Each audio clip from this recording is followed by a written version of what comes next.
안녕하세요, 김호준입니다.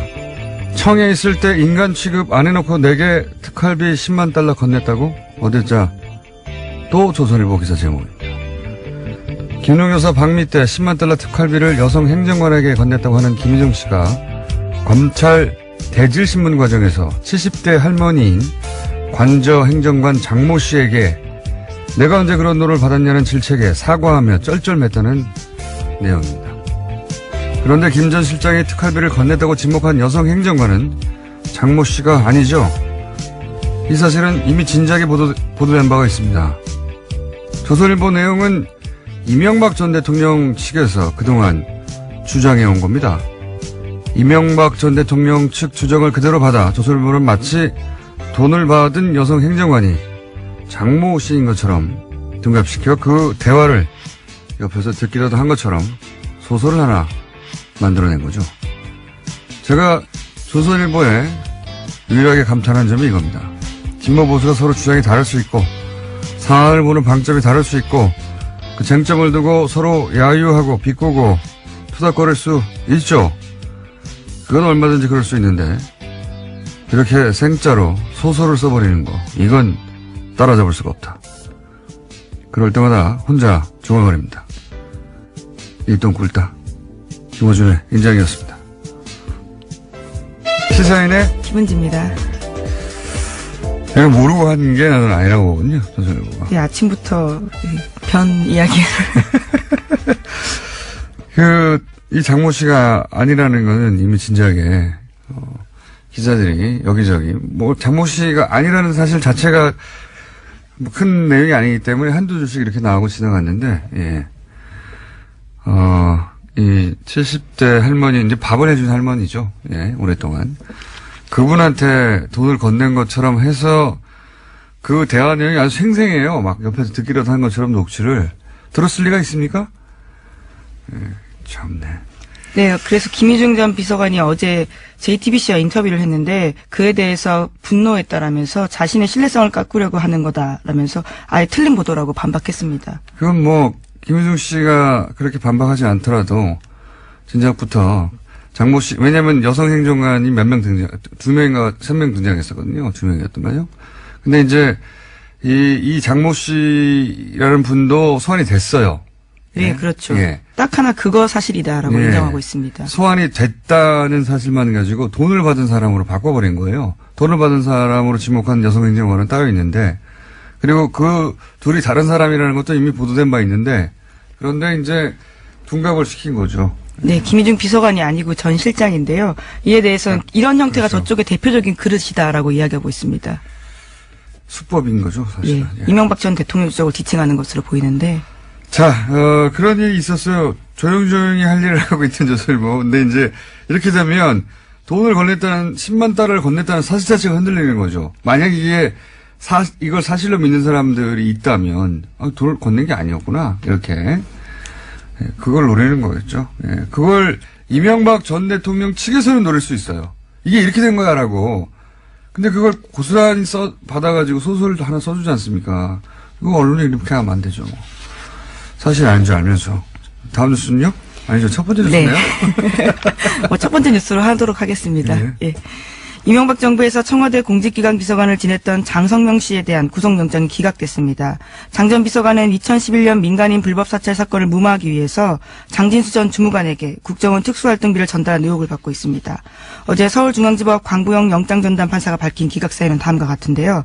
주요 혐의에 대한 소명 정도, 피의자의 지위 및 역할, 증거인멸 가능성이 뚜렷하게 드러나지 않은 점, 직업과 주거가 일정한 점 등을 종합하면 구속의 사유와 필요성이 인정되기 어렵다라는 겁니다. 지금 방금 문자가 왔는데 김은지 기자 생얼을 확인해달라고. 아. 지금 보니까 뭐라 그러죠? 로션 바른 것 같아요. 로션. 그죠? 네. 아침마다 서로 까칠한 얼굴을 보는 사이에 갑자기 왜 이러시는 겁니까? 제가 한 번도 그런 생각을 안 했는데 문자가 가져왔는데 네. 또 왔네요. 그분한테서. 예. 적당한 정도의 커버가 있는 것 같습니다. 네, 잘 됐어요. 예, 서로의 예. 저는 로션도 바르지 않습니다. 예, 이야기하지 않는 걸로. 자, 여기서 이정열 판사님, 민일이로 잠깐 연결할까요? 아직 연결이 안 됐네요. 예. 우리 제작진이 또 이거 자동인데 말이죠. 기각됐으면 자동 연결해둬야 되는데 아직 연결을 안 해줬어요. 홍구형을 내줘야 되겠네요. 자, 잠시 후에 이정열 판사님 연결되는 대로 왜 기각됐을까? 짧게라도 들어봐야 되잖아요. 예. 아, 기각될 만해서 기각됐는지 아니면 이게 좀 이상하다고 생각하시는지. 바로 또 연결했네요. 참. 전화 거는 속도는 빠릅니다. 여보세요? 여보세요? 안녕하십니까, 판사님? 연결된 겁니까? 네. 공장장님, 네. 안녕하십니까. 지금, 네, 장성명, 청와대 이제, 비서관이죠? 예. 쭉 네. 연결되는 돈의 흐름에서 한 고리에 있는 분인데, 근데, 왜 이분만 기각이 된 거죠? 다른 분들은 구속이 되는데? 일단 영장 청구를 기각한 사유를 보면 조금 네. 전에 김은지 기자께서도 말씀하셨었는데, 이 가담 정도와 지위를 또 문제를 삼았어요. 예. 그러니까 지금 이 사람이 받고 있던 혐의가 이미 횡령된 돈을 이제 전달을 했다는 일종의 운반체액이잖아요. 그렇죠. 그러니까 뭐 횡령을 한 것도 아니고 받은 것도 아니고 그 횡령하는데 공모를 한 것도 아니고 그냥 운반만 했을 뿐이다. 그래서 지금 혐의도 작물 운반입니다. 혐의가 죄명이. 그래서 네. 작물 운반 정도는 가담 정도나 지위에 비추어서 별게 아니지 않느냐. 그 상관은 이미 구속됐으니, 네. 예, 그 밑에서 이제 그 작물을 뭐 들고 배달한 정도는 구속까지 할 거 뭐 있냐 이겁니까? 네, 그렇죠. 그런 것 같아요. 그렇게 읽히기는. 예. 예, 근데 이제 문제는 이 돈이 어디에 쓰였냐가 상당히 양형에 영향을 미치기 때문에 예. 그 부분을 살펴봐야 되는데 뭐 아시다시피 이 돈이 민간인 사찰하는데 입마금하려고 쓰여진 돈 아닙니까? 그렇죠. 그러니까 결국은 이거는 돈을 횡령해서 작물을 운반했냐가 본질이 아니고 무엇을 하기 위한 돈이었는가 이게 본질이기 때문에 결국 민간인 사찰로 귀결되는 문제거든요. 예. 그러면 결국은 다시 돌아가서 예전에 이 서울중앙지법 영장전담 판사들이 해왔던 일관된 이 자세가 다시 또 보이는 거죠. 민간인 불법 사찰은 별게 아니다라고 하는 그 논리에 서 있는 것 같아요. 계속 기각돼 왔잖아요. 이 불법 사찰 관련해가지고. 그래서 지난주에도 계속 얘기가 나왔습니다. 판사 블랙리스트 뭐 이런 것도 나오는데 뭐 판사도 블랙리스트 짜는 마당에 뭐 민간인 사찰한 게 뭐가 문제냐라는 이런 사고 아닌가 싶어서 상당히 걱정스럽고 우려스러운 일이죠. 이 정도 사안에 거기 단순히 뭐 돈을 전달했을 뿐인데 네. 이 정도 그거 대단한 건 아니잖아. 이런 인식이 있다는 말씀이신 거죠? 그렇죠. 예.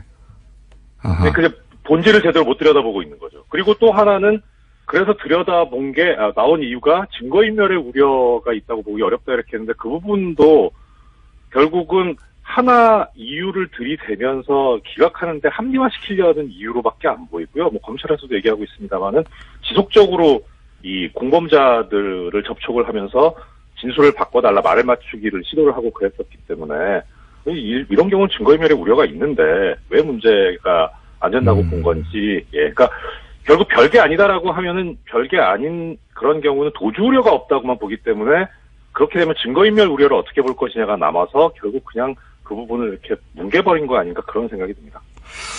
알겠습니다. 문제점이 그런 게 거기 있군요. 예. 오늘은 짧게 여기까지만 하겠습니다. 네. 혹시 하실 말씀 없습니까? 어제 내용 관련해서. 제가 어제 항의 전화를 하나 받았는데요. 네. 그 판사 블랙리스트 관련해가지고 제가 송모 판사를 언급을 했는데 그 송모 판사가 둘이 있거든요. 근데 제가 다른 한 분을 생각하셨군요. 예. 예, 그 연결을 하다가 두 사람을 섞어버려가지고 그 모욕적인 발언이 그 실려있던 그 판사로 오해될 만한 판사에서 엄청난 항의를 받았습니다. 근데 그 친구도 그렇게 썩 뭐 이렇게 또 그런 건 아니에요. 판사님. 어제 확인한 거는 현직 판사들도 열심히 듣고 있는 훌륭한 뉴스 공장이다. 네, 지인들과의 관계는 알아서 해결하시고요. 네, 알겠습니다. 말씀 감사합니다. 예, 고맙습니다. 네, 이정철 전 판사였습니다. 네, 관련해서 검찰이 입장을 냈는데 방금 받았는데요. 조금 말씀을 드리면 검찰 수사 과정에서 해외에 있던 유충렬에게 카카오톡 전화로 수차례 은밀하게 연락해서 증거인멸하려고 했다라는 정황이 충분히 발견됐다라고 합니다. 그렇기 때문에 검찰 입장에서는 굉장히 이번 기각이 부당하다라고 이야기하고 있습니다. 사실은 이거는 그 특활비라고 하는 돈의 흐름 혹은 뭐 그 불법성도 중요하지만 그렇게 해서 덮으려고 했던 민간인 사찰 사건은 그러면 그때 당시 제대로 조사됐는가. 또 한 갈래의 그 목표 지점도 있을 수 있거든요. 근데 이제 이런 식으로 중간에 끊어버리면 그게 안 되는 거죠? 네, 또 수사가 진행되는 중에 계속 증거를 인멸하기 위해서 진술을 맞추고 돈 준 사실에 대해서 허위 진술해달라라고 이야기한 카카오톡도 나왔다라고 합니다. 그렇군요. 다시 재청구하겠군요. 자, 다음 순요. 예, 또 다른 영장 소식인데요. 검찰이 군의 댓글 사건도 계속해서 수사 중이라고 합니다. 박근혜 정부 시절에 국방부가 대선 개입 진술을 은폐한 혐의를 두고요. 당시 국방부 수사본부 부본부장이었던 권모 예비역 중령에 대해서 구속영장이 발부됐습니다.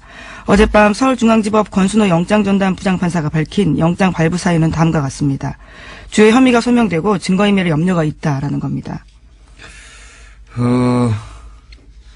이건 말이죠. 계속 지금까지 얘기해왔지만 국방부가 자체 수사하는 것에 대해서 한계가 있다. 이거 처음 다시 수사해야 된다고 말씀드린 연장선상에서 다시 한번 언급할 만한 뉴스인데, 당시 국방부가 자체 조사한 거거든요. 당시 네. 자체 수사했을 때는 지금 구속된 권모 전 중령인가요? 예. 네, 부본부장이었습니다. 네. 당시에요.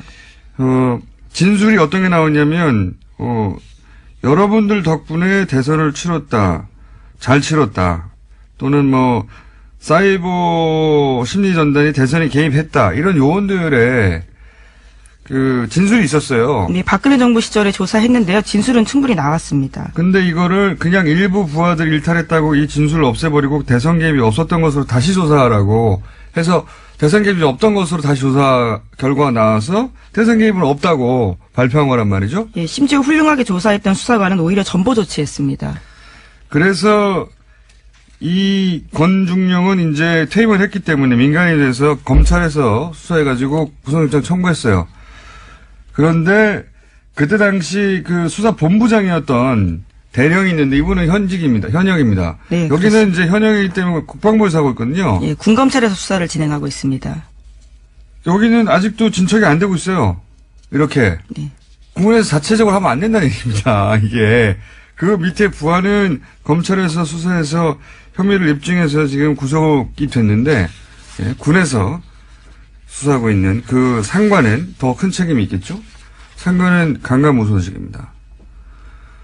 자, 어쨌든 지금 사이버 사령부의 대선 개입, 군의 대선 개입도 확인되어 가고 있는 와중입니다. 다음은요? 네, MBC가 이명박 전 대통령의 아들 이시영 씨의 통화 내용 파일도 보도했습니다. 이 녹음 파일에는 이시영 씨의 회사 SM의 다스 자금이 쓰인 정황이 나와 있는데요. SM이 다스의 핵심 부품 업체를 인수해서 몸짓을 풀려나가고 있었습니다. 지금까지도 여러 차례 전해드린 바가 있는데요. SM은 이시영 씨가 다스를 우회 상속받기 위해서 만든 회사 아니냐라는 의심이 있는데요. 그에 대한 또 다른 정황 증거입니다.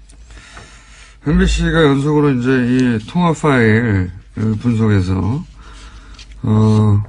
다른 뉴스에서는 안 나오는 특종을 연속으로 내고 있어요. 예. 그 중에서 저희가, 너무 많은 통화 파일을 어제 공개해가지고, 일부만, 들려드리겠는데, 이 통화 내용을 들어보면, 실소유주가 누군지, 예, 명확하게 드러납니다. 방금 지금 김은지 기자가 얘기했던 거는, 주식이 하나도 없는 이시영 씨가 이명박 대통령의 아들이 다스의 자산을 자기가 최대 주주로 있는 회사에 갖다 썼다. 예, 그렇죠. 그러니까 다스 입장에서 보자면 배임을 한 거죠. 근데 다스는 그냥 두거든요. 그 이유는 다스가 아빠 거니까. 이렇게 하면 네, 이해가 간다고. 이명박 전 대통령이요. 예. 예. 이렇게 이해하면 이해 간다고 하는 한 2주 전쯤에 뉴스 브리핑 해설이 있었는데, 고산이 이제 녹취로 나온 겁니다. 네, 예. 당사자들, 그러니까 친인척들 사이에서 예. 목소리가 나온 겁니다.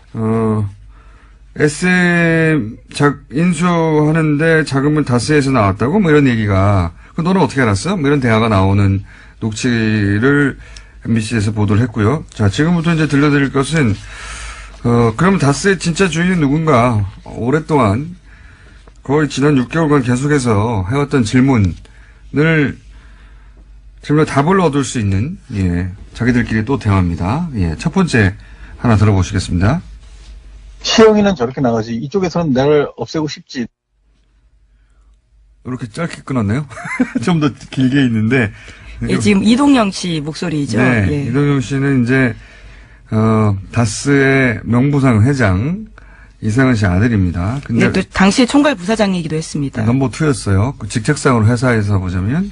그런데, 시영이는 저렇게 생각하지. 그쪽에서 나를 없애고 싶지. 이게 무슨 말이냐면, 최대 주주의 회장 아들인데, 그리고 총괄 부사장인데, 이시영 씨가 이명박 전 대통령의 아들이 자기를 없애버리려고 한다는 거예요. 예. 회사의 실권을 쥐기 위해서 자기가 지금 위기에 처했다라는 이야기로 보이는데요. 자, 다음 또 녹취를 들어보시겠습니다. 이상이 총괄 부사장으로 있는데 말에 강등 시켜가지고 뭐 정호영 밑에서 이제 아산으로 보내려는 생각을 했던 것 같아 다들. 요것도 이제 통화 내용인데 여기서 이제 형은 이동영 씨 자신을 의미합니다. 통화 상대가 이동영 씨를 형으로 불렀던 사람이라고 이제 유추할 수 있는 거죠. 그러니까 총괄 부사장으로 있는데 강등을 시켜가지고 아산 공장이 있거든요. 그걸로 이제 좌천시켜버리는 생각을 하는 것 같다고 통화 상대한테 얘기를 하는 거예요. 그러니까 최대주주 회장의 아들인데 최대주주 회장님의 아들을 누군가가 인사해서 강등을 막 시켜가지고 지방 공장으로 보내버리겠다. 네, 우려가 실제가 됐습니다. 이후에 총괄 부사장에서 그냥 부사장 됐고요. 또 아산 공장 갔습니다. 그러니까요. 이게 이제 최대주주의 아들인데 이럴 수가 있겠는가. 예. 말이 안 된다. 이걸 드러내는 거고요. 자, 다음도 하나 더 보시겠습니다. 타격을 줘야 회장님도 순수하게 말 들을까 싶어서 그런 분위기가 엮여진 거야. 자, 그 뒤에 더 중요한 오디오가 있는데 이걸 또 우리 제작진이 안 땄네요. 홍콩역을 또 내줘야 되겠네요.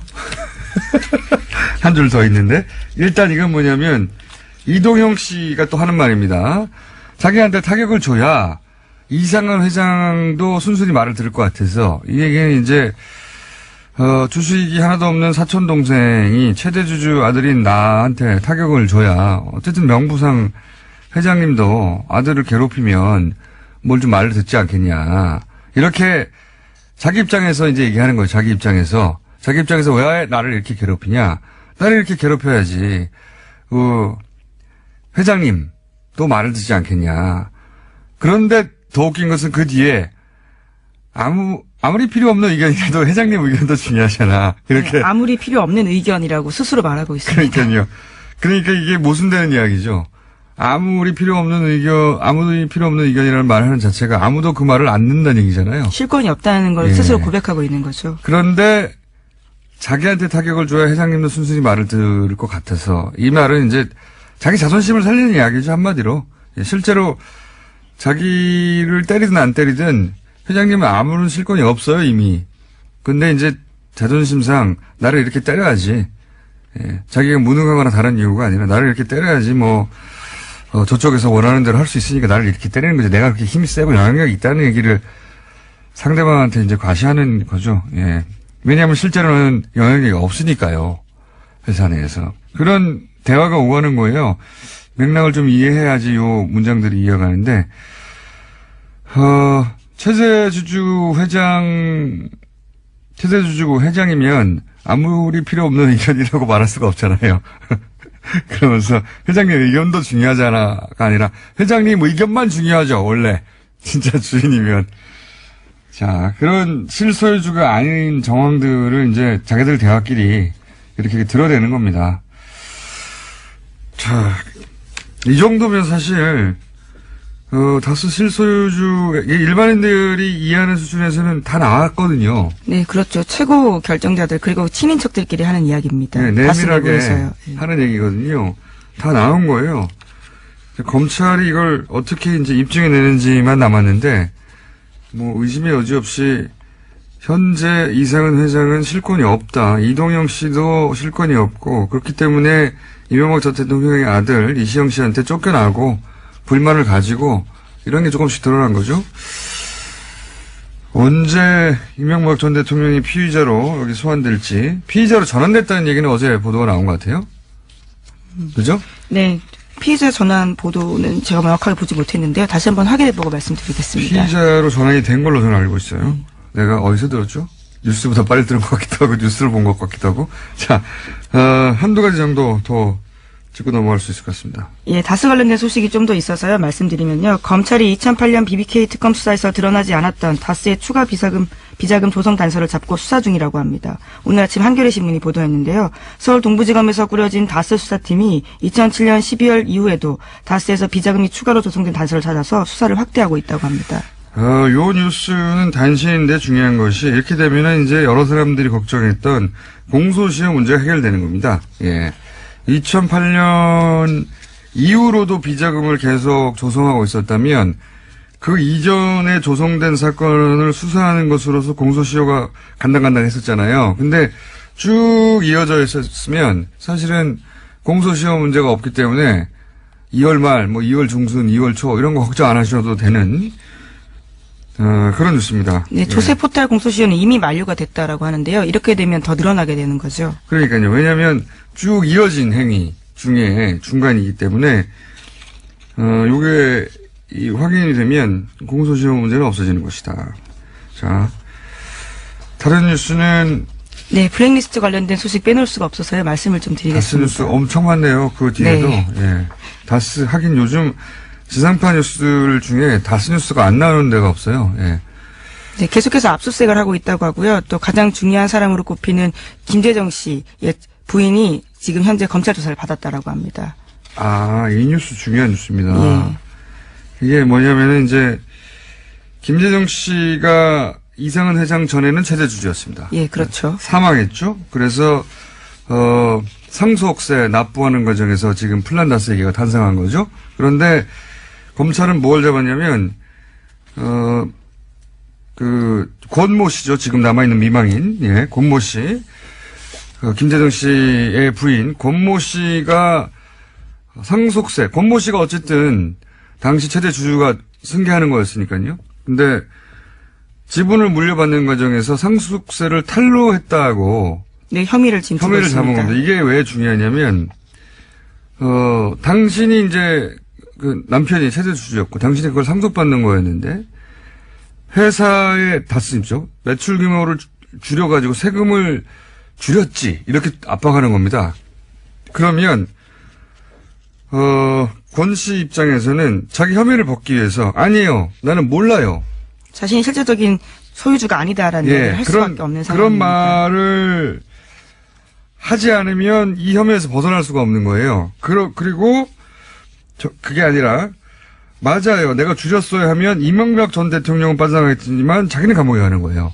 그런 딜레마가 있으니 이명박 전 대통령 대신에 그 혐의를 뒤집어 쓰고 싶지 않으면 맞습니다. 우리는 차명 소유주입니다. 라는 말을 해야 하는 압박에 딱 걸린 거죠. 검찰이 아주 핀포인트로 수사를 잘하고 있다. 네. 아, 오늘 많이 했네요. 네, 사법부 블랙리스트 관련된 소식만 하나 좀 전해드리고 알겠습니다. 싶은데요. 예, 임종원 전 법원행정처 차장 굉장히 핵심 인물로 꼽힙니다. 이 인물이 우병우 전 민정수석과 재직 때 수십 차례 통화한 사실이 보도됐는데요. 그러니까 원세훈 재판 외에도 다른 사건에서도 청와대와 법원행정처가 유착한 게 아니냐라는 의혹에 대해서 한겨레 신문이 오늘 아침 보도했습니다. 이분이 유일하게 컴퓨터 제출을 거부한 분이죠. 네. 근데 여기서 바로 이제 우병우 전 수석과 통화가 이루어졌고, 예. 그리고 우병우 수석과 통화 이후 청와대가 불편해하며 뭐 질책하며 혹은 청와대 눈치를 보면서 이제 법원이 그 판결을 맞춰간 게 아닌가 하는 정황, 그리고 의심되는 정황들이 있는데 요거 외에도 원세훈 재판에만 그 원세훈 재판은 사실은 명백하게 문건이 나온 거죠. 문건이 나온 네. 것인데 그것만 그랬겠냐? 그것만 그랬을 리가 있나요, 사실은? 네, 우전 수석이 넥슨 땅 샀다라는 걸로 수사받을 때 수차례 전화 통화를 했다라고 하고요. 당시가 법원에서 영장 발부할 때라고 합니다. 그렇군요. 예. 많은 우리가 이거 왜 재판이 이렇게 됐지? 이렇게 생각하는 재판들의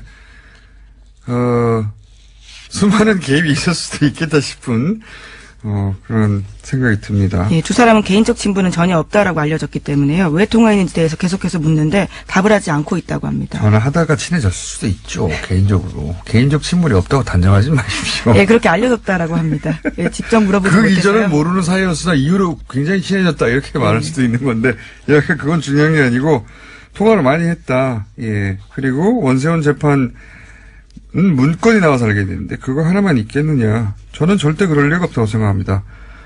본인들이, 그러니까 청와대가 관심 있는 재판에 대해서 한 번에서 통했는데 왜 안 합니까? 계속하죠. 자, 여기까지 하겠습니다. 시사인의 김은지였습니다. 감사합니다.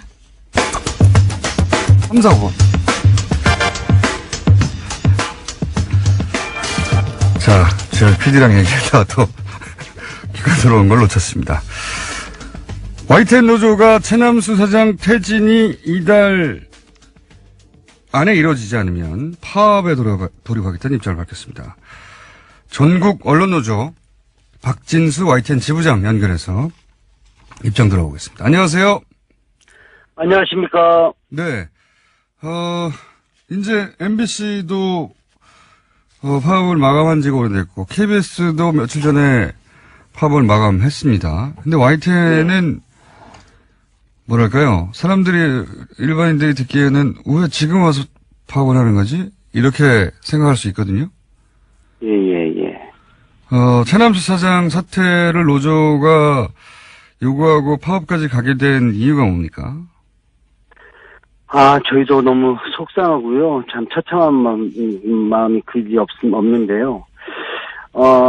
지금 이 최남수 사장은 언론사 사장으로서 부적격하다는 자질 문제도 있지만 현재 제일 큰 사퇴의 이유는 사장이 되기 위한 전제 조건이었던 합의에 대한 파기입니다. 예. 구성원들은 자질에 대해 심대하게 부적격자라고 이 사람을 판단했고요. 예. 최남수 씨 사장을 계속 선임을 반대했었던 입장이었습니다. 네.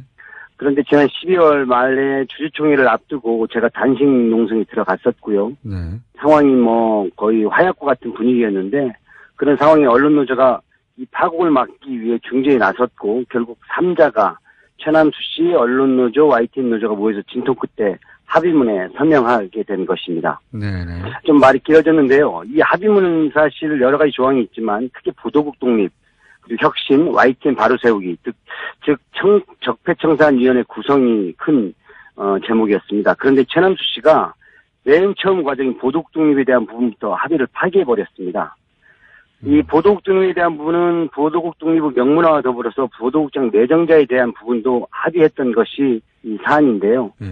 취임하자마자 이 약속을 쓰레기통에 던져버렸고 결국 합의문은 적폐청산과 보도국 독립 개혁을 하기 위한 최소한의 약속이었는데 이 부분을 저버렸기 때문에 구성원들은 이 사람이 적폐의 비호의 인물이고 보도국 퇴행에 앞장설 게 뻔한 최남수 씨가 합의마저 파기한 상황에 절대 사장으로 인정할 수 없다는 것입니다. 그러니까 이제 선임 이전부터 노조가 반대했지만 선임된 이상 보도국의 독립 정도는 최소한 약속을 확실히 해야 이제 회사가 정상화될 수 있다고 판단해서 이제 3자 합의하에 보도국장 선임 문제를 합의했는데 그것도 깼기 때문에 자격도 없고 약속도 깼으니 인정할 수가 없다. 한마디로 요약하면 이렇게 되는 거네요. 그런데 지금 이제 이런 파업 문제는 사실은 구성원들 내부에 얼마나 동참을 끌어내느냐, 얼마나 공감을 얻느냐가 굉장히 중요하지 않습니까? 지금 현재 내부 분위기는 어떤가요? 분위기를 짧게 말씀드리기 전에 짧게 한 말씀 더 드리면 이게 얼마 전에 밝혀졌는데요. 최남수 씨가 그 회사 경영 라인에 있는 모 간부에 대해서 심한 공포심을 느끼고 있다는 정황이 포착됐고요. 최남수 사장이 회사 간부한테 공포심을 느끼고 있다고요? 그게 무슨 말씀이세요? 최남수 씨가 모 간부로부터 발언에 의하면 맞아 죽습니다. 이 간부로부터. 근데 본인은 지금 농담으로 했다고 하는데 이 말을 수차례 했다는 것이 밝혀졌고, 며칠 전에는 그 간부 또한 자기 의견과 다른 결정이 나면 최남수 씨에게 고성을 지르고 문제제기했다고까지는 본인 입으로 지금 시인한 상태입니다.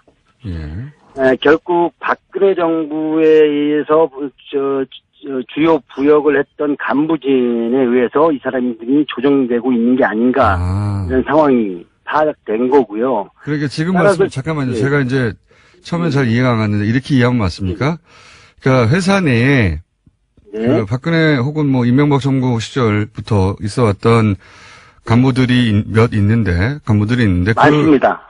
대부분입니다. 대부분입니까? 그 간부들이 최 사장이 이제 과거에 쭉 해왔던 대로 하지 않고 다른 결정을 하거나 하면 대놓고 항의를 하거나 뭐 욕설을 하거나 이런 식으로 압박을 해서 최 사장을 그쪽으로 몰아간다. 이런 분위기가 있다는 겁니까? 예, 욕설은 제가 뭐 확인된 바는 없고요. 네. 이 어떤 뭐 주총에 대한 연기를 많이 회사가 결정했는데 그걸 왜 했냐고 막 고성을 지르고 협박을 했다는 정황이 있었고. 사장한테요? 예. 노조와 결정한 사안을 가지고 이걸 그대로 가져가면 제가 맞아 죽습니다라는 이런 발언을 두어 차례 뭐 했다는 정황도 포착이 됐습니다. 맞아 죽는다는 얘기는 누구한테 했다는 겁니까? 최남수 씨가 그 당시 3자 합의 과정에서 저는 그 자리에 없었는데 합의 과정에서 그 회사 간부들의 정황을 전달한 걸로 이렇게 사장이 회사 간부한테 맞아 죽는다고. 예. 근데 이제 그 말을 농담으로 했다고 하는데요. 그게 밝혀진 게 저희가 알아서 밝혀진 게 아니라 회사의 입장문을 쓰는 과정에서 원안이 한번 잠깐 회사 게시판에 올라옵니다. 근데 그 원안에 본인들이 그 녹취록을 올립니다. 맞아 죽습니다. 이런 얘기를. 그래가지고 사실 구성원들은 더 분노하게 됐고요. 아까 질문하신 거기 돌아가면 지금 회사가 이대로 가서는 안 된다라는 게 뭐 당연한 상황이고요. 어제 춘천에서 올라온 조합원 한 분이 이런 말로 대신할까 합니다. 일을 하고 싶습니다. 제대로 일을 하고 싶습니다. YTN은 100만 촛불혁명으로 국민의 그 요구에 엄중한 요구에도 불구하고 아직도 보도국도 정상화도 단 한 발짝도 못 나가고 있는 상황입니다. 이게 현실인 것 같습니다. 그렇군요. 우리가 일반적으로 상상하는 거하고 좀 다른 이거 상상하기 힘든 상황인데, 그러니까 사장이 새로 부임됐는데, 그렇죠. 그 이전 정권에부터 오랫동안 있던 그 삼층 간부진들이 그 사장을 압박하며 본인들이 애초에 과거부터 해왔던 대로 회사가 굴러가게 만들고 있고, 또 노조는 그하고 전혀 다른 생각을 가지고 있고 이런 상황이군요, 말하자면. 예. 결국 충격적인데요. 예전 시스템을 그대로 가느냐 안 가느냐 문제보다 저희가 판단할 때는 결국 자기 자리에 대한 부분, 결국 그 자기 자리 또한 지금 권력이라고 생각하면 할 수 있겠죠. 그 부분인 것 같습니다. 뭐 MBC 최승호 사장 들어온 데면 최소한 MBC의 보도에 책임을 지고 보직 간부들이 총 사퇴했는데도 불구하고 YTN은 지금 그대로 단 한 사람도 그 자리에서 나오지 않고 있는 게 현실이고 이런 체제에 의해서 지금 YTN 사태가 이렇게 방치되고 있는 게 아마 현실인 것 같습니다. 그런 분위기군요. 그러면 지금 그 파업을 하게 되면 어느 정도 인원이 참여하게 됩니까? 저희는 사실 뭐 MBC나 KBS처럼 그렇게 큰 조직은 아닙니다. 아니지만 아마 지금 어제 연차 투쟁에 비교한다면 거의 뭐 200여 명이 지금 50명 이 정도가 지금 동원됐거든요. 그러면 이게 지금 보도국 인원의 구성원 인원의 75% 정도가 되는 인원입니다. 그렇군요. 아마 이렇게 되면 회사는 굉장히 방송이나 이 업무에 큰 차질이 빚어질 걸로 보고요. 구성원들이 더 이상 이 보도 상태를 이렇게 방치해서는 안 된다는 그 열망이 워낙 크기 때문에요. 파업의 열기는 뜨거울 것으로 보고 있습니다. MBC, KBS보다는 훨씬 작지만 보도만 관련하자면 24시간 보도를 하기 때문에 그 영향이 결코 적지 않습니다, 사실은. 네, 맞습니다. 이 상상하지 못했던 분위기인데 그 이전부터 있던 간부들이 새로운 사장으로 인해 자신의 자리가 없어질까봐 혹은 해왔던 대로의 보도 관행 혹은 보도 관점이 무너질까봐 이런 이유로 해서 사장을 압박하고 거꾸로 사장은 그쪽의 눈치를 보고 재밌는 상황이에요. 그 중요한 것은 그분들이 회사의 이사진들도 굉장히 긴밀히 관계를 유지했던 분들이라는 얘기입니다. 왜냐하면 이게 조준희, 그러니까 지금 조준희 사장부터 배석규 사장, 조준희 사장 때 주요 보직을 했던 비조실장이라든지 이런 분들이 역할을 그 자리에 있기 때문에 아마 최남수 씨도 그 힘의 막강함을 무서워하는 게 아닌가 이런 추측이 듭니다. 그렇군요. 그러니까 사장이 바뀌면 그 전권을 가지고 회사를 보통 이렇게 저렇게 개편해 가고 인사를 하고 할 텐데 그게 아니라 그 자리에 그냥 쏙 대치돼서 들어간 분이다. 예, 그렇습니다. 그런 상황으로 이해하면 되겠군요. 예, 그런 상황으로 이해하시면 되겠습니다. 알겠습니다. 오늘은 여기까지 하고요. 상황 이해했습니다. 앞으로 또 파업이 이루어지거나 하면 저희가 계속 연결하겠습니다. 감사합니다. 예, 감사합니다. 네. 자, 오늘은 이 YTN 파업 이야기를 먼저 꺼냈던 이유는 최근에 그 평창 올림픽 관련한 보도들이 얼마나 편향돼 있었는지 그 보도를 전체적으로 모든 미디어를 이제 훑어보지 않으면 알 수가 없거든요. 그러나 이제 그걸 업으로 삼는 분들이 있습니다. 보기 싫어도 모든 미디어를 모니터링하는 민원연 김원경 사무처장과 함께 최근에 이 올림픽 관련 보도가 한쪽으로 대단히 편향돼 있었다는 점을 저희가 알려드리도록 하겠습니다. 민원연의 김원경 사무처장이 나오셨습니다. 안녕하십니까? 안녕하세요. 네. 네. 실내는 모자를 안 쓰셔도 되는데 제법 따뜻한 편이에요. 아니. 방금 뛰어 올라오셔가지고. 패션입니다. 네, 방금 뛰어 올라오셔가지고. 네. 정말 추운 날씨긴 했습니다, 오늘. 네. 이게 YTN도 이제 포함됩니다, 사실은. 네. 저도 모니터링 하기 위해서 YTN도 보고 돌려서 보는데, 네.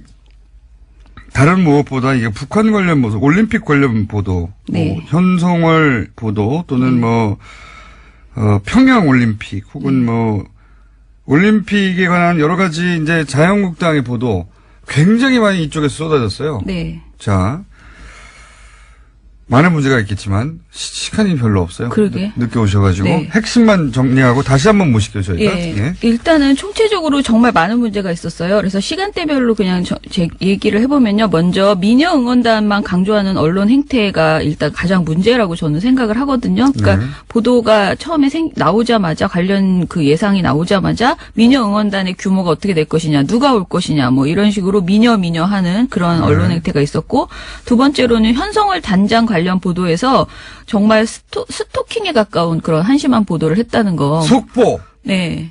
무슨 김밥 먹어 예를 들면 이런 식인 거죠. 무엇을 먹고 무엇을 입고 저 옷을 입은 의미는 무엇이고 패션 전문가를 동원해서 그걸 해석하고 뭐 정말 난리가 아니었습니다. 하루 종일. 이틀 동안 내내 그런 보도가 이어졌고 세 번째로는 현성월 보도에서 단순히 스토킹 보도만 문제가 아니고 그 과정에서 과잉 의전이라면서 굉장히 비판을 했고요. 그리고 우리 정부가 저자세 외교를 하고 있다라는 그런 지적도 많이 했습니다. 그런데 이 얘기를 하려고 사실은 현성월 단장 보도를 그렇게 많이 뽑아낸 거죠. 그렇죠. 예. 그런데 만약에 정말로 그랬다 하면 지적할 수도 있어요. 그런데 사실 과잉 의전이라고 보기 어려울 정도로 오히려 그러니까 굉장히 편안하게 그냥 오히려 보통 때처럼 했다는 지적도 굉장히 많았고요.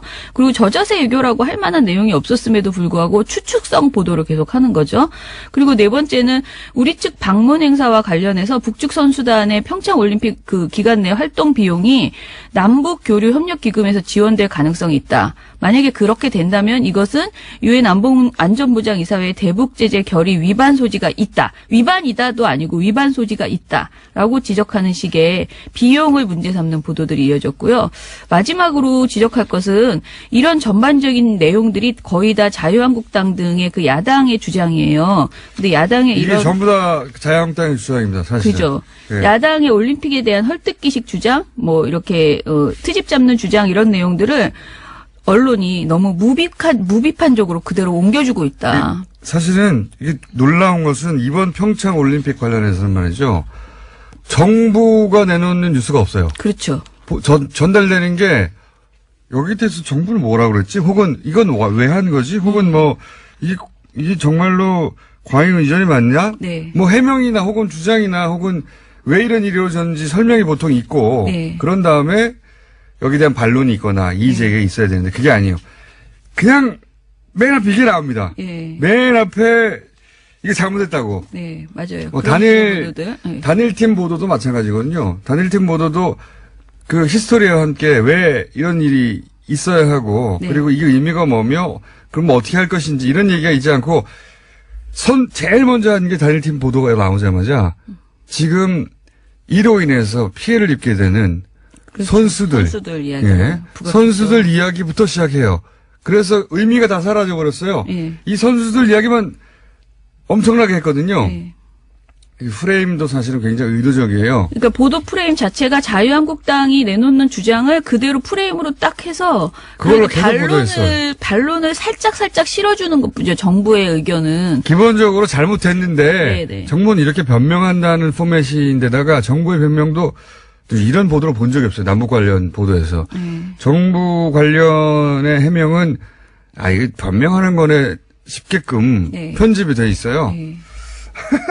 저는 제가 제일 이런 걸 본 적이 없어요, 진짜. 우스꽝스럽다고 생각했던 것은 예. 이 미녀를 굉장히 강조하고 이제 현송월 단장에 대해서 계속 그렇게 스토킹을 하면서 보도를 했잖아요. 무엇을 입었나 뭐 이런 걸 굉장히 많이 얘기했잖아요. 미인이다.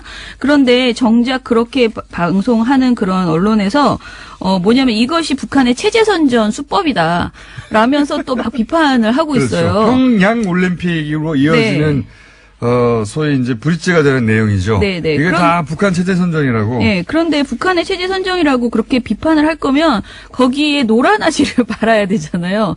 근데 우리 언론이 사실상 그 자신들의 주장대로 하면 북한의 체제 선전이라는 것을 다 알면서도 계속 그 외모를 부각시키고 그것을 그냥 계속 띄워주고 있는 그런 그래야 내용을 또 하고 있다는 방송을 거죠. 보거든요. 네. 그러니까 이 수법이 이런 겁니다. 미녀 응원단을 내세워서 사람들을 보게 만든 다음에 실제로는 정부 때리기만 하는 거죠. 그렇죠. 처음부터 끝까지 이 방송들만 보고 있잖아요. 네. 이거 남북 단일팀도 하면 안 되고 북한이 평창 올림픽에 참여하는 것도 나쁜 일이고 네. 미녀 응원단이 와서도 안 되고 네. 이 모든 건 북한이 우리를 이용하는 것이며 평양올림픽이구나. 요 흐름으로 그냥 전부 다 보도가 이루어졌어요. 예. 야, 이거 대단했습니다. 저는 뭐랄까요. 쏟아붓는 평창올림픽에 관련한, 부정적인 보도. 네. 대단했습니다. 이거를 저는 다 보질 못하고 그냥 빠르게 돌려가면서 보는데 이걸 다 보는 민원연에서는 종합적으로 어떻게 평가하세요? 그러니까 말씀하신 것처럼 일단은 보도의 프레임이 전부 그 자유한국당의 주장 그리고 뭔가 논란이 되면은 그 논란이 논란이라고 이야기하는 것이 아니고 그 논란을 그냥 자신의 그 보도의 프레임으로 딱 가지고 이야기를 하잖아요. 그러니까요. 그러니까 여야 공방 정도로만 해서 여당의 주장들 그리고 하다못해 청와대 기계적 입장이 중립도 없어요 여기는. 네, 여야의 입장으로 그냥 살짝 들어가는 수준으로 네. 해명이 나오는 거예요. 그리고 특히 현송월 관련 보도는 현송월이 주제가 아니잖아요. 왜 방문했으며 이것의 의미, 남북교류의 의미가 무엇인지 이런 것들을 짚어야 되는데 그런 내용은 전부 부정적인 것. 우리가 북한 체제 선정에 노란하고 있다. 그리고 우리가 이거를 위해서 저자세 외교를 하고 있다. 이런 부정적인 내용만 하고 진정한 의미를 거의 설명을 하지 않고 있기 때문에 많은 사람들이 이 남북 관계에 있어서 되게 분절적으로 이번 사태가 세상에 없었던 일 같이 느끼게 하고. 과거에는 이런 게 한 번도 없었던 네, 것 같아요. 맞아요. 네. 마치 단 한 번도 이런 적이 없는데 그렇죠. 처음 생긴 일처럼 네. 진짜 웃긴 거 이런 겁니다. 과잉 의전 뭔지 아세요? KTX 타가지고 내렸는데 네. 대합실 지나서 에스컬레이터로 안 지나갔다는 겁니다. 예, 예. 2분도 이게 되지 과잉 않았다. 운전이라는 거예요. 열차에 올랐다. 예. 3부에 다시 얘기해야겠습니다. 문제점. 민원연과 얘기하다가 너무 시간이 짧아서 저희가 잠시 이어서 가겠습니다. 민원연 김원경 사무처장님 계속 계시고요. 네. 이 보도가 얼마나 황당한 식으로 이루어졌는지 몇 가지 예를 들어볼게요. 예. 지금 이제 시간이 없으니까 중요한 재미있는 사례 위주로 말씀드릴게요. 채널 A에서 저녁 종합 뉴스에서 특별 열차 교통 통제 글쎄라는 21일 보도에서요. 문제 삼은 것이 KTX에서 내려서 버스에 타는데 2분이 되지 않았다. 2분도 채 되지 않았다라고 하면서 이게 이제 과잉 의전이라는 식으로 얘기를 한 거죠. 현송월 단장이. 그리고 현송월 숙소가 호텔 한계동을 통째로 빌렸다라는 그런 보도도 채널 A에 그 전에 네. KTX 일반 승객이 서울역에서 KTX를 이용하려고 하면 당연히 이제 대합실을 지나 에스컬레이터 타고 내려와야 하는데 현송월 일행은 네. 내린 다음에 승강장 옆에 통로가 있는데 그 통로를 통해서 바로 들어와가지고 2분 만에 열차에 약이 오른 올랐다. 거죠 지금. 2분 만에 과잉 의전. 이게 말이 됩니까? 이게 이동 동선을 짧게 해서 네. 보안상 안전 문제를 해결하려고 하는 건데 이게 특혜를 받았다고. 네. 그러면 이 북한에서 온 일행을 전부 다 일반 승객과 같이 쭉 줄 서가지고 네. 그런 다음에 에스컬레이터 타고 막 뒤섞여서 오게 하라는 거잖아요. 그러니까요. 예. 이게 말이 됩니까? 근데 그런 말이 안 되는 내용이 한두 개가 아니에요, 지금. 그러니까 아까 말한 채널A의 그 호텔 한계동 이것도 그야말로 새 호텔을 구했다라는 것이고 북한 정권담을 위해서 2개 건물 중 하나를 통으로 비우고 그리고 7명에게 상급계실로 구성된 상계층을 모두 제공했다. 이게 뭐 그렇게 중요한 내용이라고 굉장히 부각하고요. TV조선에 이거는 축구 선수단만 와도 이렇게 해요. 그냥 축구팀이 와도 그렇죠. 그 층을 분리해 줍니다. 그냥 일개 축구팀이 와도 다른 나라에. 그렇죠. TV조선 22일 또 저녁 종합 뉴스에서는 뭐라고 하냐면은 그 현단장이 탄 열차 KTX 열차 특별 편성된 열차의 한 칸을 이제 현단장이 탔다는 거예요. 한 칸. 예. 전체도 아니고. 그 칸 옆에 탄 시민이 당연히 너무 보고 싶다. 아무래도 누가 될까봐 그런가 본데 어떻게 보면 그러니까 가서 봤으면 같은 칸에 앉아서 봤으면 좋았을 텐데 이런 인터뷰 발언을 하는 걸 보여주면서 과잉 의전이라는 겁니다. 네. 그 칸에 북한 그 대표단만 탔는데 네. 그 칸에 일반 승객들이 마음대로 못 들어가게 한다고 이 과잉 의전을 보라며. 그러니까 분리된 열차 칸을 이용한 것에 대해서 과잉 의전이라고 얘기를 한다거나 또는 TV조선 22일 보도에서는 이 현송월 일행이 한마디로 10명이 생갈비와 생등심 소주 맥주를 먹는데 162만 원어치를 먹었다. 라면서 저자세 외교라는 네. 거 이게. 예. 나는 이런 이해가 안 가는데 네. 이런 뉴스를 뽑아낼 수 있다는 게 이해가 안 가는데 이런 뉴스를 하루 종일 틀었어요. 창의적이죠. 또 이런 것도 있어요. 채널A 신문 이야기. 10명이 1,000만 원씩 먹었다 고기를. 그럼 내가 많이 먹었네. 본인 생각엔 특히 그러겠네. 채널A 신문 이야기 돌직구쇼 1월 23일 보도에서요. 무슨 내용이 나오냐면은 김병민 경희대 개공 교수가 이제 북한에서 한마디로 현송월 씨의 웃는 모습을 현송월 대사의 웃는 모습을 편집 내보내지 말아달라라고 요구를 했다라는 말이 있어요. 근데 이 말에 대해서 이것을 사실로 가정하고 그런 것들이 실시간으로 전해지는 것이 아니라 정부에 의해서 일부만 보도됐는데 편집되어서 각본대로 짜여진 것은 문제 제기를 해야 된다라는 식으로 이야기를 하거든요. 그러니까 걸어가면서 표정 변화 잘 없었어요. 네네. 근데 저것이 다 북한이 요구해서 그렇다는 거예요. 네, 예. 그래가지고 봐라 북한 체제의 선전 장으로 잘 활용되고 있지. 저걸 잘 봐라. 네, 그런 아니, 것이죠. 안 웃으면 북한 체제의 선전장이 되는 겁니까? 북한이 웃는 모습을 편집해달라고 했는지도 모르겠지만 네. 설사 그렇다는들 그게 북한 체제 선전의 장으로 지금 우리 방송 평창 올림픽이 활용되고 있다고 그런 사례예요 이게. 네. 그리고 이런 말도 심지어는 이런 말도 해요. 연합뉴스TV의 뉴스특보 1월 9일 방송에서는 뭐라고 하냐면요. 신행균 자주국방 네트워크 대표라는 분이 뭐라고 하냐면 미녀 응원단들을 보여주면 그러니까 미인들이 많이 나오면 우리가 여자에 대해서는 마음을 조금 넓게 열어놓고 보지 않습니까? 그러면 저희 입장에서는 이렇게 말해서 제가 말한 게 아니고 그러면 저희 입장에서는 저렇게 예쁘고 가녀린 여자들이 잘 웃고 그런 나라를 우리가 어떻게 공격할 수가 있겠느냐. 또 저런 나라를 제재해서 저런 여자들을 못 먹고 힘들게 만드는 것이 과연 옳은 일인가 이렇게 헷갈리게 된다. 그게 바로 공산당 선동술이다. 이렇게 말을 하는 거예요. 그러면서도 미녀 응원단이라며 제일 보도는 자기들이 많이 해요. 네, 그렇죠. 그러면 자기들이 북한 체제의 선전 방송이 된 거잖아요, 스스로. 네.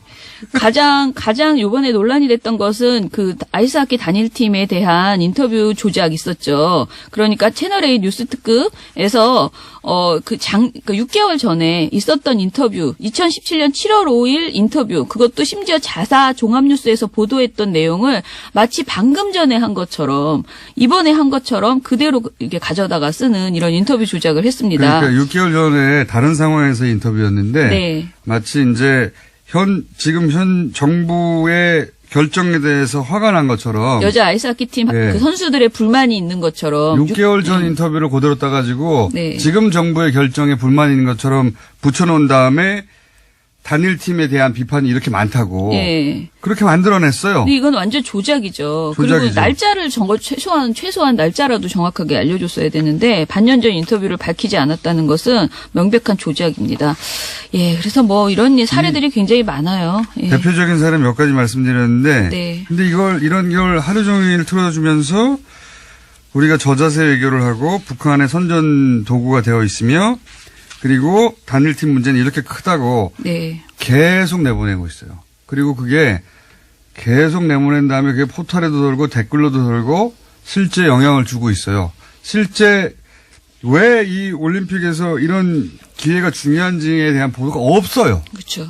없으니까 사실은 부정적인 인식을 퍼뜨리는데 아주 기여하고 있는 거죠. 예. 그리고 이제 최근에 그런 거 있었잖아요. 비트코인 대책이 국정농단보다 더 나쁘다라는 제목을 TV조선에서 보도한 적이 있었거든요. 저녁 종합 뉴스에서. 더 나빠요. 그런데 채널A 뉴스 특급에서는 이번에 이 남북 교류 이것이 국정농단에서 우리 그 국정농단과 비교를 하는 거예요. 그래서 국정농단 사태에서 얻은 교훈이 뭐냐? 정부가 민간 기업을 압박해서 뭘 하면 안 된다라는 것인데 이번에 전혀 그 단일화 팀의 대가로서 실업팀을 만든다. 이것이 국정농단과 뭐가 다르냐 이런 식으로 또 접근하는 하여간 여러 가지로 참 창의적으로 비판할 수 있는 모든 방법을 동원한다 이렇게 보시면 될 것 같습니다. 그러니까요. 네. 지금 이 과거에 이제 그 단일팀이라든가 네. 혹은 뭐 남북이 만나서 이런 식으로 평화의 기회를 만들어 보려고 할 때 있었던 보도들이 있죠. 수십 년간. 네.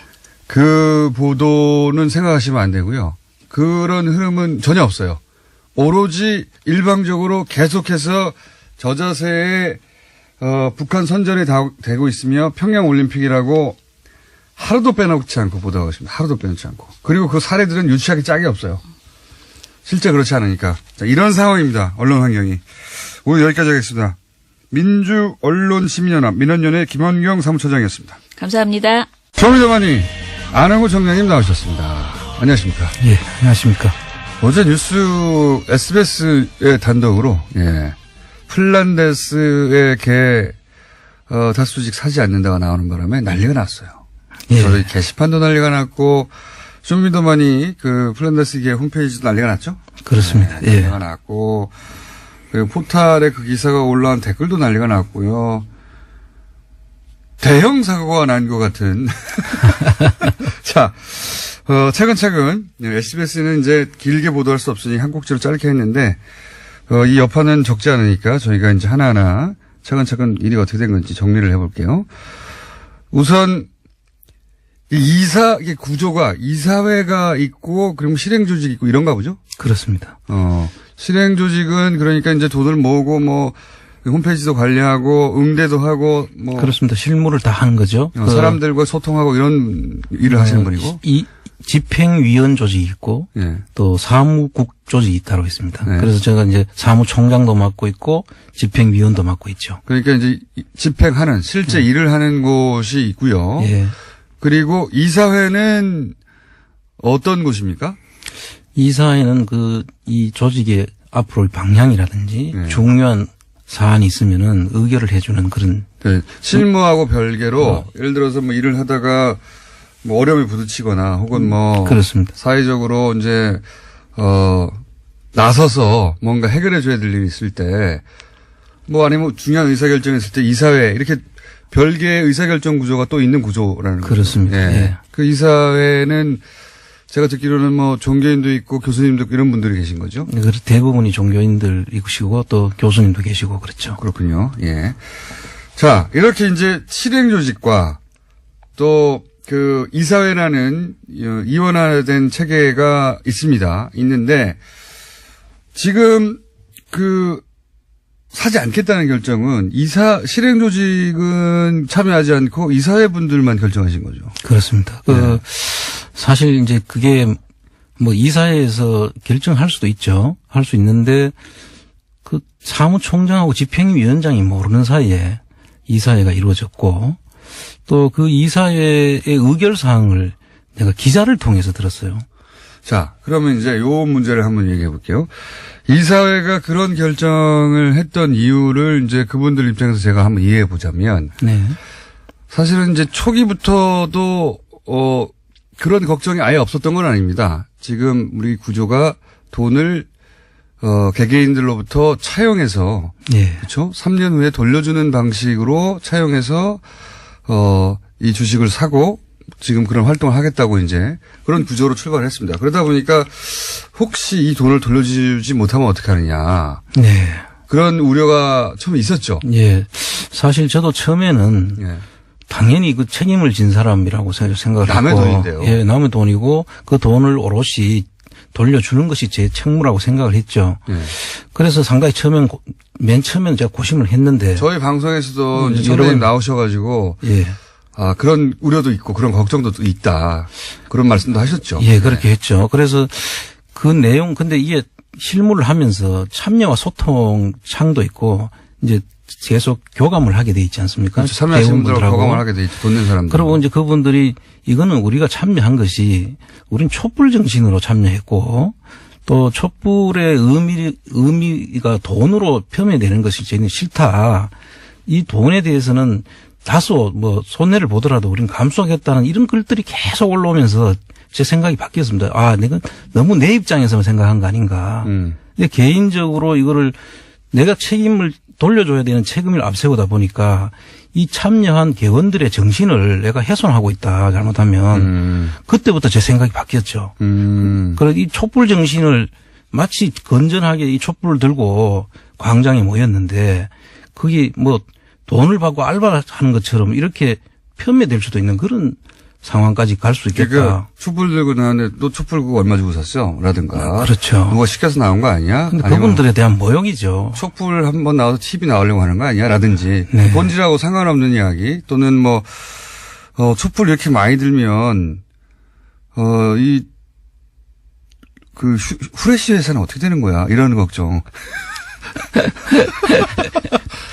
그러니까 이사회 분들은 말하자면 총장님이 처음 했던 걱정을 그 이후에 제가 똑같이 처음에 했던 걱정을 그대로 한 거죠. 네, 처음 하셨던 그분들 걱정은 이해를 하자면 그런 것이죠. 네, 처음 했던 걱정을 그 이후로 총장님은 이제 돈을 보내신 분들이 내가 이 돈을 왜 보냈는지를 이야기하고 막 호소하고 그런 과정에 소통하면서 아, 내가 이걸 돈으로 보면 안 되고 이분들이 촛불을 든 걸로 봐야 되는 거구나. 예. 이게 이해하게 되시고 이제 생각을 바꾸시게 된 거죠. 예, 정확하게 말씀하신 것이고요. 그때 제가 느낀 것은 이게 정말 돈이 아니구나. 이분들의 진정한 그 마음이구나. 숭고한 뜻이다. 이걸 돈으로 뭐 얼마 평가해가지고 또 내려가면 얼마가 되고 뭐 올라가면 어떻게 되고 이런 이야기 하는 자체가 이분들에 대한 그 뜻을 우리가 훼손하는 거다. 그거를 이제 청장님은 처음 그런 걱정을 하신 후 3, 4주 동안 이제 사람들의 얘기도 직접 듣고 나는 그 뜻으로 보낸 게 아니라는 걸 이해가는 과정이 있었는데 이제 실무를 안 하시는 그렇죠. 실무를 안 하시는 이런 직접 소통을 안 하시는 이사회에서는 처음 걱정을 계속한 거군요. 아마 그랬었던 것 그 같아요. 책임감이라고 이해할 수도 있습니다. 물론 그렇습니다. 책임감도 있으신 것도 사실이고 그래서 제가 그 과정을 내가 우리 참여와 소통창에 직접 같이 교감을 좀 하시라 이런 이야기들을 서로 이제 걱정을 하시길래 그런 거를 계속 좀 하시면은 이분들의 뜻을 우리가 받드는 거지 이게 진짜 그야말로 주식을 사서 이익을 남기려고 한 거 아니지 않습니까? 그러니까 이게 어떤 시민단체나 뭐 조직이든 있을 수 있는 일이긴 합니다. 듣고 보면. 그렇습니다. 네. 다만 이제 그 과정에서 실무 책임자 이야기도 요런 지난 3, 4주간 어떤 일들이 있었는지 하는 이야기를 잘 듣고 반영하셨으면 더 좋았을 텐데 이 사회는 이제 아마 안홍구 총장님이 한쪽으로 생각이 편향됐다고 생각하고 그럴 수도 있죠. 네. 이 사회에서는 객관적으로 그러니까 실무하고 떨어져서 오히려 객관적으로 판단한다고 생각하고 이렇게 했을 수도 있어요. 그렇습니다. 예. 중요한 거는 그러면 여기서 남는 건 실제 돈을 낸 분들의 뜻입니다. 제가 보기에는. 그렇습니다. 예. 그분들의 뜻을 이사회든 청장님이든 저든 대신 결정할 수는 없다고 생각해요. 저는. 그렇습니다. 예. 맞습니다. 아니 돈 낸 사람들이 이런 뜻으로 냈는데 아니야. 당신 뜻은 그게 아니야. 내가 대신 결정해 줄게. 이러면 안 되는 거 아닙니까? 당연하죠. 예. 제 생각에는 이제 어쨌든 이 사회는 그런 그 책임감에서 그런 결정을 내렸고 혹은 이 조직의 구성상 그렇게 이원화되어 있다면 이거 다시 한번 논의해야 되지 않나. 사실 안타까운 것은 이러한 그 내용은 현장에서 직접 실무를 책임지고 있는 저의 의견도 사실은 이사회에서 들어봐야 되는 것이고 그 이사회의 구성을 보시면 아까 말씀드렸듯이 이런 부분에 대해서 평소에 전혀 간섭을 하시던 분들이 아니잖아요. 근데 그분들이 제 의견은 한마디도 듣지 않은 채 어떤 구조로 사실 이사회가 이루어졌는지. 그건 모르시겠죠, 잘. 예, 저도 어제 기자한테 들었고 오늘 가서 이제 직접 들어봐야지 아는데 저도 지금 내용이 구체적으로 어떻게 되는지 전혀 한번 모르니까. 들어보시고, 예. 이게 이제 월요일이라도 그럼 전후 사장을 가지고 왜냐하면 많은 분들이 참여하셨기 때문에 이거 투명하게 공개해줘야 되는 부분이 있는 것 같습니다. 당연하죠. 지금 제 생각은 저도 뉴스를 보고 나서 저도 이사회는 한 번도 모르거든요. 어떤 분들인지. 그런 걱정에서 그런 책임감에서 이런 결정을 내렸는데 의사결정 구조상 혹은 뭐 조직 구조상 현장 이야기는 듣지 않고 판단하는 게 더 객관적으로 내릴 수 있는 결정이다. 이렇게 생각하실 수도 있겠구나. 이해하자면. 예. 그리고 청장님이 너무 바쁘셨거나. 그럴 수도 있는데요. 저는 이제 적어도 이사회가 열린다든지 이런 이사회 의결사항은 종전에 이사회가 몇 번 열렸는데 그때는 사무국에서 각 이사들한테 통보를 했습니다. 장소와 시간과 의사 진행할 내용을 의제를 올리는데 그 사무국은 지금 사무국장부터 밑에 직원들까지 전부 다 아무도 몰라요. 자, 그거는 문제라고 보고요. 그거는 이번 기회에 이제 풀 문제이신 것 같고요. 이제 어쨌든 중요한 것은 제가 보기에는 돈을 낸 분들이 있고 그리고 그분들의 의사를 정확하게 확인하는 게 중요하니까 그 이사회가 걱정하듯이 걱정하는 분들도 있을 수도 있습니다. 있습니다. 예. 있을 수도 있습니다. 당연합니다. 예, 예를 들어서 액수가 큰 분들이라든가 또는 뭐 이 방송을 쭉 계속 듣다가 낸 분들이 아니라 TV에서 오늘 보고 나서, 저기가 좋은 투자의 기회인가 생각하시는 분도 아예 없다고는 할 수 없잖아요. 그렇습니다. 예, 있을 수도 있습니다. 그러니까, 이렇게 하면 어떨까요? 그러니까, 사실 이런 과정까지 오기까지는 이제 두 가지 저는 그 상황이 여기에 겹쳐진 것 같은데 첫 번째로는 원래는 돈을 모금해가지고 모금에 관한 과정이 압박이 되어가지고 그 압박으로 이 진실을 계속 밝히는데 힘이 되도록 하자. 했는데 돈이 너무 빨리 모였어요. 예. 그게 하나가 있고요. 예. 돈이, 그 과정이 압박이 돼야 되는데 돈이 순식간에 다 모여버렸어요. 너무 빨리. 압박을 너무 짧은 기간하고. 임팩트는 더 컸죠. 임팩트는 컸는데. 그래서 저는 감동적이기도 하면서 당황되는 게, 이렇게 되면 너무 빨리 끝냈는데? 왜냐면 평가가 나올 때까지 계속 압박해 나가야 되는데. 그렇습니다. 이제 가격 평가가 2월 중순에 나온다고 하니까 그때까지 계속 압박해 가야 되는 돈이 진작에 다 모여버렸어요. 첫 번째, 제가 보기에는 그런 상황도 하나 있고. 또 하나는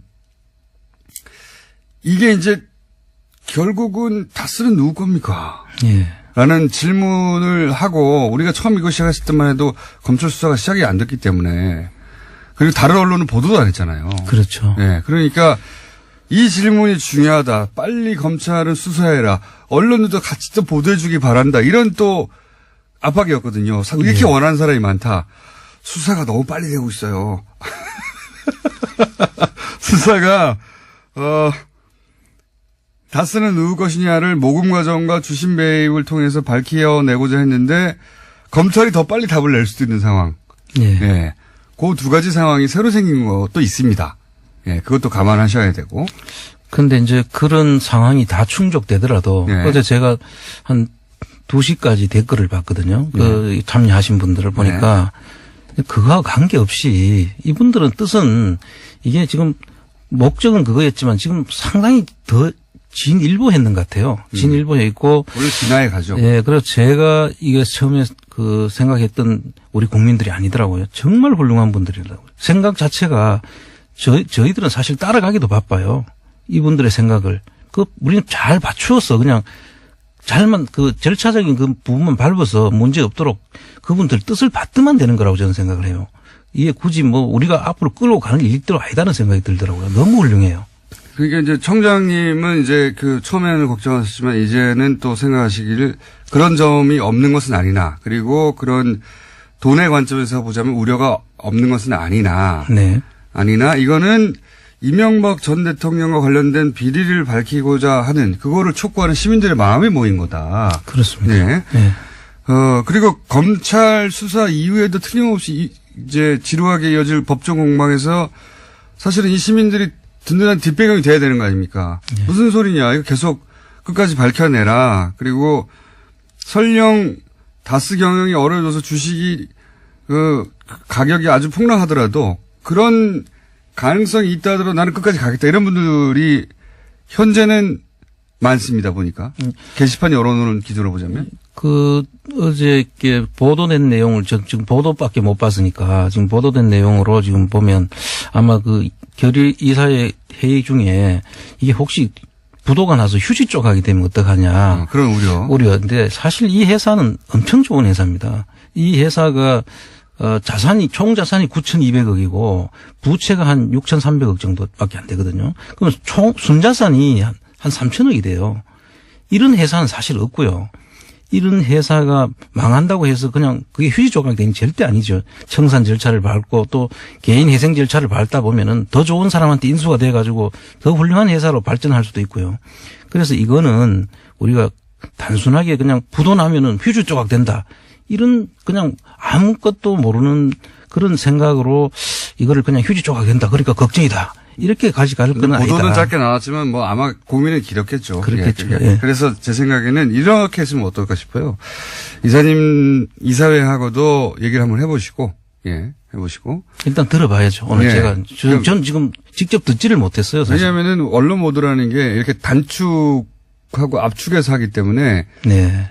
전체 진위가 잘 전달되지 않는 경우도 있기 때문에 한번 해보시고. 그리고 또 한 가지는 어쨌든 있는 그대로의 지금 상황을 설명한 다음에 지금 만약 이런 변화된 상황이나 이런 우려 때문에 돈을 돌려받고 싶으신 분들은 돌려드린다고 게시판에 고지를 한번 하시죠.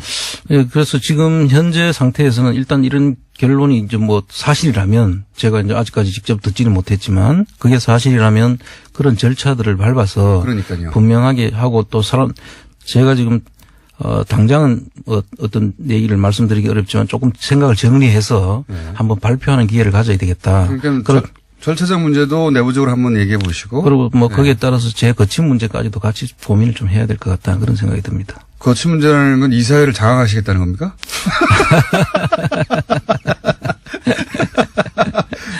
자, 이 두 가지만 하시면 이거 클리어 될 것 같은데 하나는 이제 내부적인 이제 절차 문제나 그거는 이제 알아서 하시면 될 것 같고 그런 다음에 이 게시판, 이 공개적으로 이 홈페이지에 이러이러한 정도의 우려도 분명히 존재하고 또 상황 변화도 있기도 있다. 네. 그렇지만 동시에 이런 의미가 있으니 그런 우려는 또 이렇게 불식될 수도 있다는 뭐 두 가지 의견을 잘 정리를 하셔서 혹시 우려되시는 분들은 돈을 돌려드린다. 네. 하면 그분들은 돌려드리면 되고요. 그렇습니다. 돌려달라고 네. 하면 그 기간을 두고 일정 기간. 그런 다음에 그게 만약에 돈이 빠져나와서 부족하면 그 부족분만큼 다른 분들한테 모으면 되는 거죠. 또 지금 또 뭐 빨리 또 만들어 달라고 시즌 2 하자고 하는 사람도 많으니까요. 근데 이제 참 이거 앞에 부분을 제대로 좀 정리를 하고 정리한 다음에 방법을 찾아서 제가 한번 보고 드릴 기회를 갖도록 하겠습니다. 어쨌든 공개적으로 시작한 일인 만큼 과정 전체가 공개적으로 홈페이지를 통해서도 그리고 뉴스 공장을 통해서도 계속 어떤 일이 있었고 그리고 앞으로 어떻게 할 거고 의견은 어떻게 물을 거라는 걸 알려드리도록 할 테니까 너무 걱정하지 않으셔도 될 것 같습니다. 네. 그렇죠? 네. 자, 지난 뉴스에 대한 해설은 그렇고요. 오늘 들고 오신 건 무엇입니까? 지금 시간은 다 됐는데. 그래도 나오신 김에 뭐 하나라도 하고 하셔야지. 그냥 너무 꽁으로 드시면 안 되잖아요. 안 준비하셨군요. 아니요. 준비는 많이 했는데 너무 많이 해놔가지고 시작하기가 무섭네요. 그 중에서 하나만 딱 언급해 보시면요. 지금 계속 녹취 파일 엄청 많이 나왔죠. 예, 지금 이상은 씨 아들 이동영 씨하고 또 지금 건영미 씨하고 지금 예. 계속 검찰 수사도 있고 예. 부르고 있는데 지금 이제 그 위장 계열사 문제하고 연결이 돼 있거든요. 예. 그분들이 그 녹취록 보면 사실상 그분들은 자기 소유가 아닌 회사를 예. 소유하는 것으로 이제 형식적으로 차명으로 네, 등재가 돼 있는 것 같고. 그건 뭐 거의 100%인 것 같고요. 예, 그래서 이 위장 계열사를 통해서 사실 자금을 빼는 정황이 이제 중요한 문제가 되는데요. 자, 다스 말고 혹시 예. 지지난 주인가요? 아니, 지지난 달인가요? 이 부영이 어떤가요? 예. 예, 예.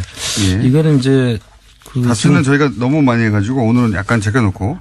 최근에 지금 그 문제가 되고 있는 것이 이제 부영건설에 대해서 지금 그 회장을 소환을 하고 예. 검찰에서도 하고 있는데 이 부분 이 부분에 대해서 검찰이 관심이 있고 청장님이 관심이 있는 이유를 조금 설명해 주시고 예. 설명만 해 주시고 가셔야 될 것 같아요.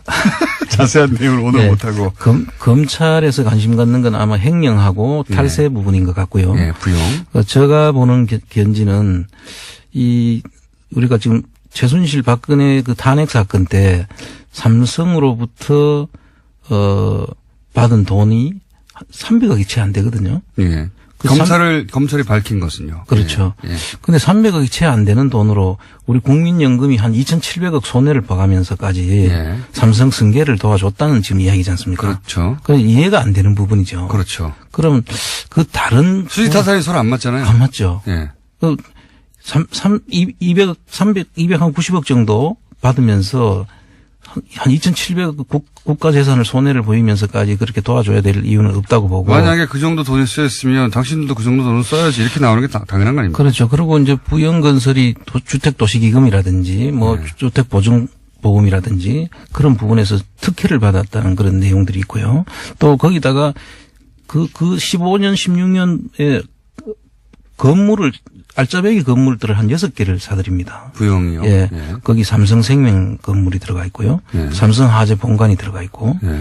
포스코 건설 본사 사옥이 또 있고요. 예. 그다음에 하나외환은행 을지로 본관, 예. 그다음에 송도 그 대우자동차 판매에 있던 그 테마파크라든지 예. 이게 의미하는 바가 뭐왜 부영에 관심이 있으십니까?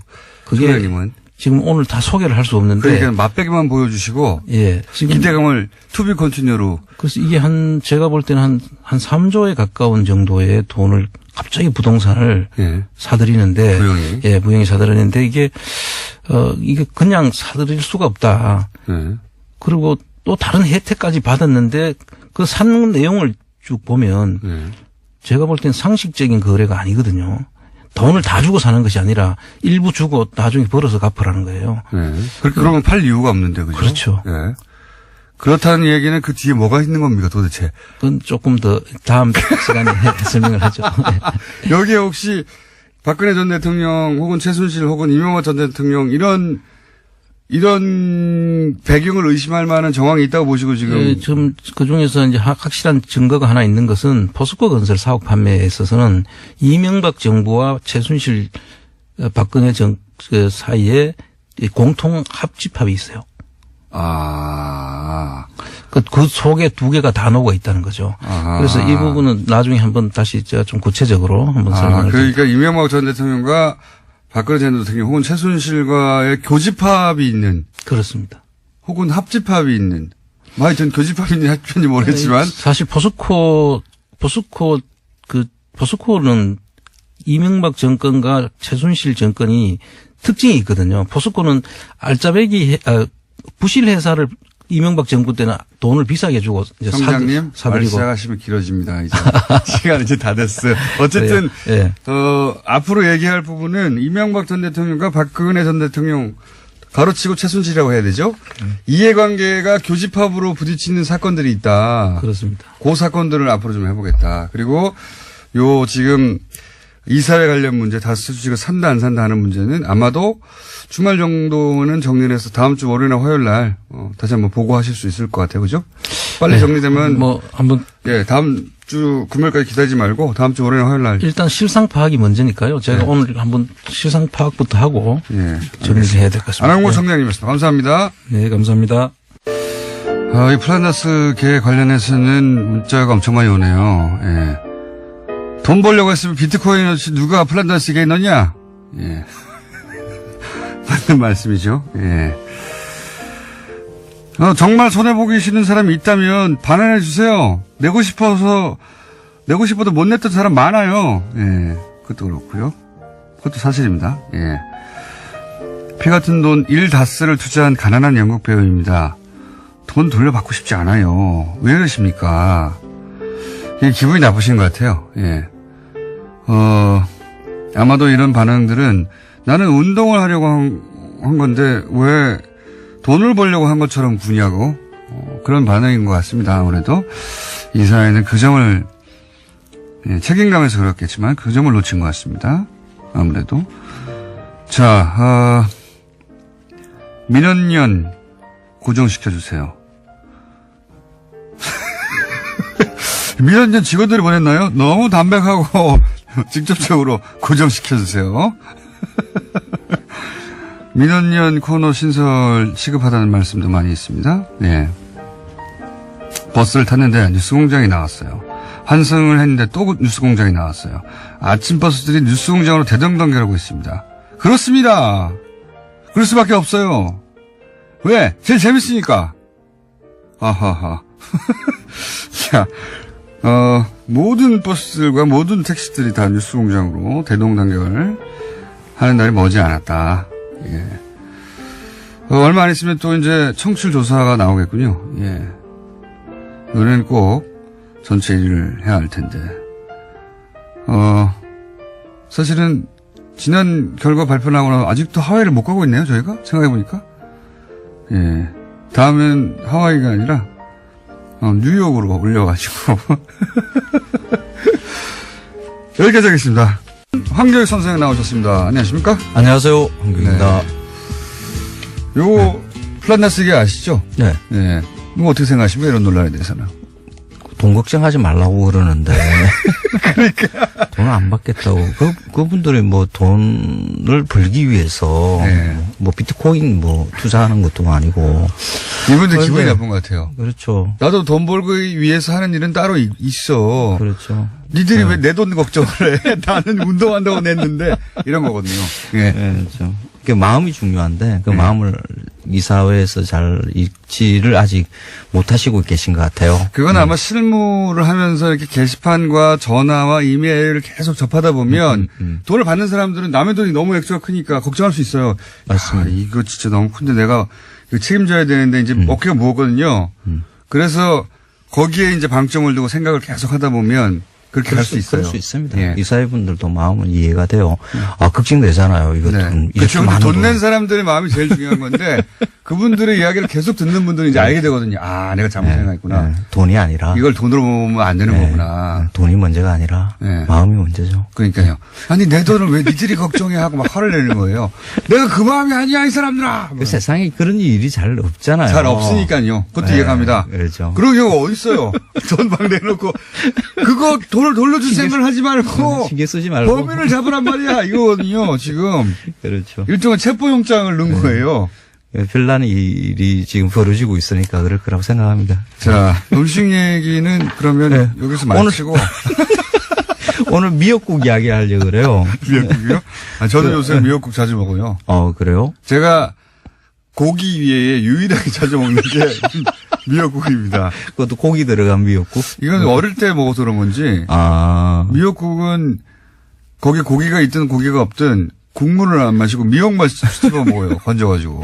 그 한국인이라 그러면 미역들 가장 많이 먹을 거. 그 해초류 먹는 지역이 그렇게 많지는 않아요. 이렇게 동북아시아, 그러니까 일본, 우리나라, 뭐 중국, 뭐 일부 지역이 먹고요. 우리나라는 특히 많이 먹어요. 미역을 갖다 특히 많이 먹는데 생일날 되면 미역국을 먹잖아요. 바다풀 아닙니까? 바다풀. 그렇죠. 네. 그래서 해초라고 그럽니다. 네. 그러니까 생일날에 왜 미역국을 먹는지에 대해서 우리는 사실 뭐 때가 되면 뭐 먹는 것에 대해서 다 의미를 부여하고 있거든요. 산후조리에도 미역국 먹잖아요. 그렇죠. 네. 그래서 그게 뭔 관계인가? 사람이 태어나는 거하고 미역과 뭔 관계가 있는가 하는 것을 아무리 추적해봐도 옛날에 문서에는 안 나오는데 저는 알 것 같아요. 그래요? 왜냐하면 네. 아기를 낳는 것이 굉장히 힘들잖아요. 네. 저는 안 해봤지만 여성들에게 굉장히 힘든 일이죠. 일이라고 네. 여성들이 다들 말하는 거 실제 그럴 것 같습니다. 맞습니다. 예. 쑥 빠지라고. 저는 어릴 때부터 아주 어릴 때부터 그렇게 얘기했거든요. 아, 어린 마음에 왜 미역일까? 미끄러우니까 쑥 잘 빠지라고. 아기가. 뭐 한때도 그런 말도 있었어요. 뭐 미역이, 그러니까 조혈작용, 그러니까 피를 많이 이렇게 만들어주니까 산모의 건강. 그거 옛날에 어떻게 알았겠어요? 그렇죠. 그거는 몰랐죠. 몰랐죠. 쑥 빠지라고 한 거라니까요. 그래서 단순하게 생각하세요. 저는 뭐 음식과 관련된 스토리를 주로 이제 취재를 하고 이야기를 엮어 나가는 사람이니까 뭔가가 있을 거야 하면서 그걸 생각을 가지고 돌아다녔죠. 그러다가 이게 딱 보였어요. 이거였구나. 서준 선생의 해석은 뭡니까? 저는 쑥 빠지라고. 그 미역의 상태를 네. 우리는 잘 모르고 우리는 먹어요. 네. 그런데 그 바닷가에 있는 사람들은 미역이 어떻게 자란다는 것을 예전부터 봤거든요. 네. 미역이 그냥 막 자라는 것은 아니에요. 네. 우리는 이제 미역을 양식한다 그러죠. 뭐 양식. 근데 네. 이 양식의 일이 아주 옛날부터 있었어요. 예.